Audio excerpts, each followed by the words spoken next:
International dog day 2025 మరో 3 రోజుల్లో జరుపుకోనుండగా భారత అత్యున్నత న్యాయస్థానం వీధి కుక్కలపై సంచలన తీర్పు విడుదల చేసింది. ఈ నెలలో సుప్రీం ఇచ్చిన తీర్పును సవరిస్తూ ఇప్పటివరకు ఢిల్లీలో పట్టుకున్న వీధి కుక్కలను వదిలేయాలని ఆదేశాలిచ్చింది. రేబీస్ ఆక్రోశ స్వభావం ఉన్న కుక్కలను విడిచిపెట్టొద్దని స్పష్టం చేస్తూ ప్రజా ప్రదేశాలలో కుక్కలకు ఆహారం పెట్టడాన్ని నిషేధించింది. దేశవ్యాప్తంగా సంచలనం సృష్టించిన వీధి కుక్కల కేసులో దేశవ్యాప్త మధ్యంతర ఆదేశాలు జారీ చేసింది. అన్ని రాష్ట్రాలు, కేంద్రపాలిత ప్రాంతాల్లో తమ ఆదేశాలను వెంటనే అమలు చేయాలని సూచించింది. కుక్కలను టీకాలు, డీవార్మింగ్ చేసి తిరిగి అదే ప్రాంతంలో విడిచివేయాలని సుప్రీం ఆదేశించింది. వీధి కుక్కలన్నింటినీ సురక్షిత ప్రాంతాలకు తరలించాలంటూ గతంలో జస్టిస్ పార్దివాలా ఇచ్చిన తీర్పును త్రిసభ్య ధర్మాసనం నిలిపివేసింది.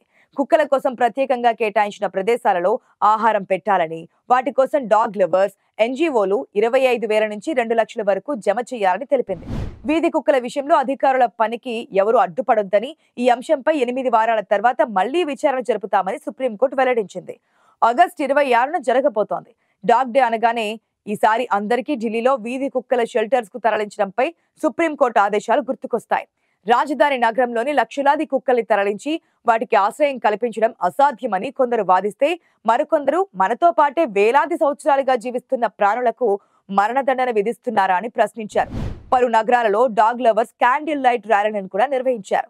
ఈ మధ్య కాలంలో వీధి కుక్కలు సమాజానికి ప్రమాదకరంగా పరిగణించాయని మీడియా వార్తలను సుమోటోగా తీసుకొని న్యాయస్థానం మొదటి తీర్పునిచ్చింది. ఎట్టి పరిస్థితుల్లోనూ అవి వీధుల్లో ఉండడానికి వీల్లేదని హెచ్చరించింది. కానీ దానిపై దేశవ్యాప్తంగా భిన్నాభిప్రాయాలు వ్యక్తమవుతుండటంతో సుప్రీంకోర్టు దానికి సంబంధించిన మరోమారు విచారించడానికి అంగీకరించింది. చివరకు ఆ తీర్పును సవరించి కొత్త ఆదేశాలు జారీ చేయడంతో యానిమల్ లవర్స్ తేలికగా ఊపిరి పీల్చుకున్నారు. ఈ నేపథ్యంలో రానున్న ఇంటర్నేషనల్ డాగ్ డే 2025 కు ప్రాధాన్యత ఏర్పడింది. అనాదిగా మనిషికి, సునకానికి మధ్య అనిర్వచనీయమైనటువంటి అవినాభావ సంబంధం కొనసాగుతోంది. మనిషిని గుర్తించడంతో పాటు నమ్మకంగా, విశ్వాసంతో ప్రేమను కనబరిచే జంతువులలో సునకానిదే ప్రత్యేకత. మనిషితో పాటే ఉంటూ మనిషి స్వీకరించే ఆహారాన్నే తాను తింటూ జీవించే సునకాలంటే మనుషులకు ఎంతో ప్రేమ. అదేవిధంగా తమకు ఆశ్రయం కల్పిస్తూ తిండి పెడుతున్న మనుషులంటే సునకాలకు మరెంతో విశ్వాసం. అందుకే సునకాలకు సంబంధించి ప్రపంచవ్యాప్తంగా ఆగస్టు 26న ఇంటర్నేషనల్ డాగ్ డేగా జరుపుకుంటున్నారు. ఇది గత 2004వ సంవత్సరం నుంచి ప్రపంచవ్యాప్తంగా సెలబ్రేట్ చేసుకుంటున్నారు. ఇలా ఎందుకు జరుపుకుంటారు? జరుపుకోవడం వల్ల ప్రయోజనాలు ఏమిటి అనే విషయాలు ఆసక్తికరంగా ఉంటాయి. సునకాలు మనుషులకు ఎన్నో రకాలుగా ఉపయోగపడుతున్నాయి. ముఖ్యంగా ఒంటరితనం పోగొట్టి ఫ్రస్ట్రేషన్ ను పోగొట్టే తోడుగా ఇంటి కాపలాకు సునకాలు అద్భుతంగా పనిచేస్తాయి. అయితే ఇళ్లలో పెంచుకునే సునకాలకు, వీధిలో పెరిగే సునకాలకు తేడాలుంటాయి. ఒకదానితో మరొక దానిని పోల్చలేనంతగా వాటి అలవాట్లు, లక్షణాలు ఉంటాయి. ఇంటి సభ్యుడు కాని వారెవరైనా వస్తే ఇంట్లోని వారిని అలర్ట్ చేయడంలో ఇవి సిద్ధహస్తులుగా ఉంటాయి. గ్రామ సింహాలుగా పరిగణించే వీధి సునకాలు కూడా అంతే. తామెప్పుడూ చూడని కొత్త వారిని చూసినప్పుడు జనాన్ని అలర్ట్ చేస్తుంటాయి. రోడ్డుపై తమకు తిండి పెట్టేవారిని గుర్తిస్తాయి. ఇవి గ్రామంలో ఉంటే దొంగలకు ఎక్కడా లేని భయం ఉంటుంది. సాధారణంగా నిశ్శబ్దంగా ఉండే రాత్రిపూట కుక్కలు ఎక్కువగా అరుస్తున్నాయంటే దొంగలు వచ్చినట్లుగా జనం అనుమానిస్తారు. ప్రజల వెంటనే అలర్ట్ అవడంతో చాలా సందర్భాలలో దొంగలు పారిపోతూ ఉంటారు. ఇదిలా ఉంటే పోలీస్, మిలిటరీ విభాగాలలో సునకాలు చేస్తున్న సేవ ఎనలేనిదిగా భావిస్తారు. ఎయిర్పోర్టులో, రైల్వే స్టేషన్లో, బస్ స్టేషన్లో గంజాయి, డ్రగ్స్ తరలిస్తున్న వాసన పడడంలో ఇవి చాలా ముందుంటాయి. ఎక్కడైనా బాంబు పెట్టినట్లయితే వాటిని గుర్తించడంలో కూడా సునకాలు ప్రముఖ పాత్ర పోషిస్తాయి. అంతేకాదు ఏదైనా హత్య లేదా ఇతర సంఘటనలు సంభవించిన పోలీసులకు, నేరస్తులకు సంబంధించినటువంటి ఆధారాలను పట్టిస్తాయి. వీటి ద్వారా ఇప్పటికే ఎన్నో హత్య కేసులు, చోరీ కేసులను పోలీసులు ఛేదించారు. అయితే సీసీ కెమెరాల యుగంలో వీటి వినియోగం పరిమితంగా మారుతోంది. కాపలా కోసమే కాదు, మనుషులతో ప్రేమను, వాత్సల్యపు వాతావరణం ఏర్పరచుకోవడంలోనూ ఇంట్లో పెంచుకునే సునకాలు ముఖ్య పాత్ర వహిస్తాయనడంలో సందేహం లేదు. ఇంటి సభ్యులు స్కూలుకో, కాలేజీకో లేదా ఆఫీస్ నుంచి ఇంటికి రాగానే అవి చూపించే సంతోషం యజమానుల్లో ఉత్సాహాన్ని, సంతోషాన్ని నింపుతోంది. యజమాని కోసం ఎదురు చూసే ఏకైక ప్రాణి సునకం. కుక్కతో కాసేపు ఆడుకోగానే మనుషులకు ఉల్లాసం వస్తోంది. ఆ తర్వాత చాలా ప్రశాంతంగా అనిపిస్తూ ఉంటుంది. సునకాలకు అసూయ అనేది ఉండదు. సునకాలకు జెలసీ, రివెంజ్ అనేవి తెలియవు. కేవలం ప్రేమించడం, స్నేహపూర్వకంగా ఉండడం సహజ లక్షణంగా ఉంటుంది. అందుకే సునకాలను పెంచుకునే యజమానులు వాటిని సొంత పిల్లల్లా భావిస్తారు. వాటికి తమ పిల్లలతో సమానంగా చూస్తారు. వాటికి వీలైనంత సురక్షితమైన వాతావరణం, సరైన ఆహారం కల్పిస్తారు. ఆగస్టు 26 వాటికి సంబంధించిన రోజు. ఈ నేపథ్యంలో వాటి హక్కులు, వాటి నుంచి రక్షణ లాంటి విషయాలలో అవగాహన కల్పించేందుకే ప్రపంచవ్యాప్తంగా ఇంటర్నేషనల్ డాగ్ డే జరుపుకుంటున్నారు. ఈ భూమిపై మనుషులతో వేలాది సంవత్సరాలుగా తోడుగా ఉంటూ అత్యంత విశ్వాసం ప్రకటించే జంతువుల్లో మొదటి స్థానం శునకానిదే అంటే అతిశయోక్తి కాదు. డాగ్ డే సందర్భంగా నగరాలలో డాగ్ లవర్స్ ప్రత్యేక కార్యక్రమాలు నిర్వహిస్తారు. వాటిని తామెంత ప్రేమగా పెంచుకుంటున్నామనేది చూపిస్తూ ఉంటారు.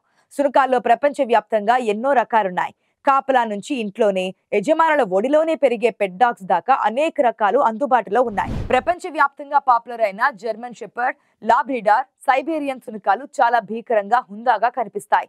అంతే ప్రమాదకరంగా కూడా వ్యవహరిస్తాయి.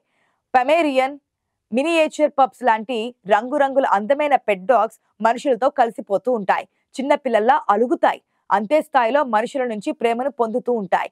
వీటి ధరలు కూడా చాలా ఎక్కువేనంటున్నారు డాగ్ లవర్స్. జాతిని బట్టి మార్కెట్లలో రేట్లు ఉంటాయి. ముఖ్యంగా సైబేరియా బ్రీడ్ చాలా ఖరీదైనదిగా చెబుతారు. ఇది 12 నుంచి 13 ఏళ్లు బ్రతుకుతోంది.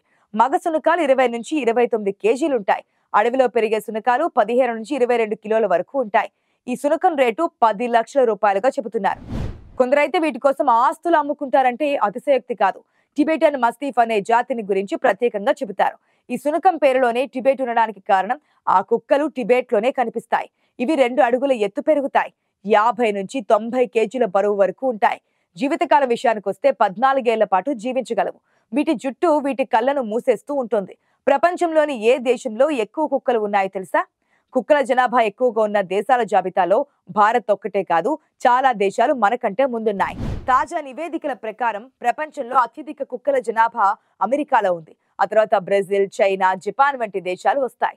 భారత్ ప్రస్తుతం కుక్కల సంరక్షణ, పెంపుడు జంతువుల సంస్కృతిలో వెనుకబడి ఉందనే చెప్పాలి. మన దేశంలో ఇక్కడి వాతావరణాన్ని తట్టుకునే దేశాల శునకాలకే ప్రాధాన్యత ఎక్కువగా ఉంటుంది. అభివృద్ధి చెందిన దేశాలతో పోలిస్తే భారత్లో పెంపుడు కుక్కల సంస్కృతి ఇంకా ప్రారంభ దశలోనే ఉందని అంటున్నారు పరిశీలకులు. భారత్లో కుక్కల జనాభా సుమారు 1.04 కోట్ల నుంచి 1.2 కోట్ల వరకు ఉంటుందని అంచనా. అయితే ఇందులో ఎక్కువ శాతం వీధి కుక్కలే అవడంతో తరచూ వాటితో సమస్యలు వస్తున్నాయి. వీధి కుక్కల సమస్య ఇప్పుడు ఒక పెద్ద సామాజిక, రాజకీయ చర్చకు దారితీస్తూ ఉంటుంది. యానిమల్ రైట్స్ సంస్థలు కుక్కలకు కూడా జీవించే హక్కు ఉందని వాదిస్తుంటే, సాధారణ ప్రజలు మాత్రం తమకు సురక్షితమైన వీధులు కావాలని కోరుకుంటున్నారు. పలు సందర్భాలలో పసివాళ్లపై దాడులు చేయడం జనాన్ని కలవరపెడుతోంది. కుక్కల బిహేవియర్ తెలియని కారణంగానే అవి రెచ్చిపోతున్నాయని డాగ్ లవర్స్ అంటున్నారు. అయితే ప్రజలలో వాటి గురించి సరైన అవగాహన లేకపోవడం, సరైన పశు సంరక్షణ సేవలు అందుబాటులో లేకపోవడం వల్ల పట్టణ ప్రాంతాల్లో వీధి కుక్కల సమస్య పెరుగుతోంది. వాటికి రెగ్యులర్ గా మందులు ఇప్పిస్తూ వ్యాక్సిన్ వేయిస్తే ప్రమాదం ఉండదు. రోజుకు కనీసం 45 నిమిషాల సమయం కేటాయించగలిగితేనే శునకాన్ని పెంచుకోవాలని నిర్ణయం తీసుకోవచ్చు. లేదంటే వద్దనుకోవడమే బెటర్. దానికన్నా ముందు ఒక శునకాన్ని పెంచుకోవడం అంటే కనీసం 12 సంవత్సరాల బాధ్యత అన్నది మర్చిపోకూడదు.